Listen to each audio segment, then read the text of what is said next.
You have been lied to about the most famous weight loss drug in the world, and you think it's going to do all these great things. Mom and I are becoming investigative journalists around this drug, these GLP-1 drugs, these GLP-1 agonists. We're going to tell you the biggest myths about them, the things the media has lied to you about with them. We noticed that 79.2% of you are not subscribed. So if you're not subscribed, what are you doing? Come subscribe. We give you 5 days a week of free weight loss advice. And I mean, come on.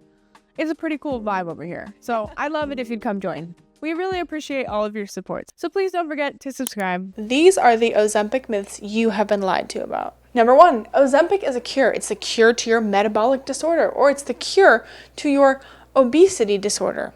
That's not a thing. Obesity is not like a disorder. I think it might be a mental disorder, maybe. But I actually don't think it's a disorder or a disease. But that's what they want to prescribe you with. Or if you have PCOS, now they want to give you Ozempic. No, Ozempic was actually made for type 2 diabetics, which is also reversible naturally. Both of these things are naturally reversible. So that is a myth to bust right there. Ozempic is also a classification, right? That's a name of a drug, and the classification of drugs are GLP-1 agonists. And they recently, realized this drug is going to cost a lot. In the United States, it costs over $1,000 a month to get this drug. And a lot of people are debating whether this is, health equity or not. We're not going to go into that in this video, but they had to classify obesity as a disease in order to have the eligibility to get insurance to pay for it, to create more health equity with these drugs. And they're trying to convince us as a public that these kinds of drugs are a cure for obesity. Like Penelope said, it's not a disease. It's like a condition. It's more like a condition that leads to a bunch of diseases. Like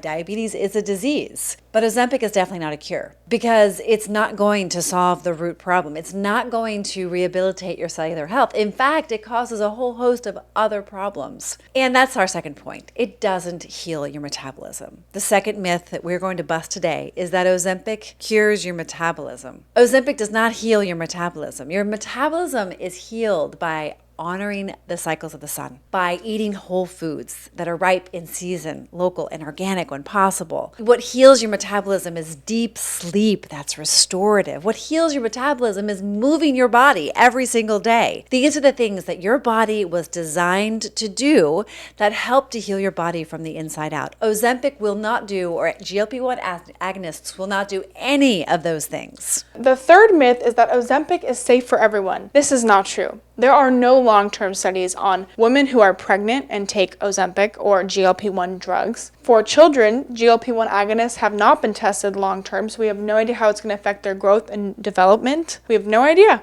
The drug hasn't been tested long enough to know what the humans who take these drugs will end up looking like and feeling like in the next 20, 30, 50, and 60 years. So do not be a lab rat. We have no idea how safe this drug really is. And read the FDA label inserts if you want to learn the side effects, because the doctors don't have to tell you every single side effect, nor will they take the time to describe to you the ingredients of these GLP-1 agonists, so please do your own research. Something you should know is that there are close to 3,000 lawsuits right now against the manufacturers of these drugs because of adverse side effects. We know firsthand, and you can find this out on the internet yourself, that people's colons have had to been removed, that people have died suddenly after taking the medication, that people have stopped taking the medication and have now maybe a lifetime of problems. So it is not for everybody. There are some people who absolutely have rectal bleeding, have projectile vomiting, who have major issues. So this drug is absolutely not for everyone, and certainly not for children when you look at the actual studies that have been done. Number 4, Ozempic and GLP-1s replace healthy habits. That's absolutely not true. How can a drug replace a healthy habit? In fact, Johan Nori, who wrote the book The Magic Pill, even says that most of the people who take these drugs still eat junk food, still eat fast food, they just eat less of it. So it definitely doesn't replace healthy habits. I mean, I think about what is the point? What is the point of taking the drug if you're not going to be doing the healthy habits? In fact, I think if anyone's going to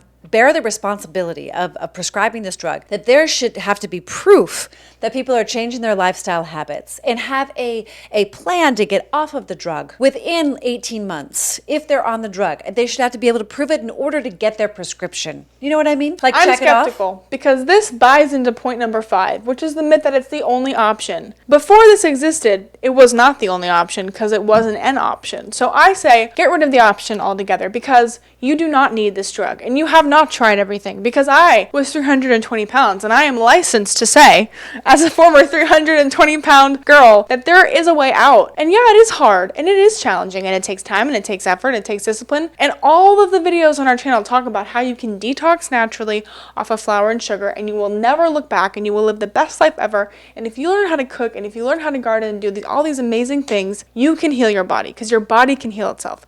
I'm 160 pounds down. Mom's 100 pounds down. We helped our clients lose over 100 pounds. We've helped over 5,000 women. I mean, there's so much proof in nature to show you that you do not need this drug. Your body was designed to heal itself. It just was. So reach out to us. Definitely learn how to cook healthy foods that taste delicious. Learn how to move your body. Get supported. Reach out to us. Don't forget to subscribe to our Substack to help us end obesity for women. We are so empowered to do this every day, and we want to help as many women as we possibly can, but we need your support. So on our Substack, you'll get all of our recipes and behind the scenes, and we'd love your support over there. Don't forget to follow us on all the social medias down below. Like, share, and subscribe, and we will see you all the time.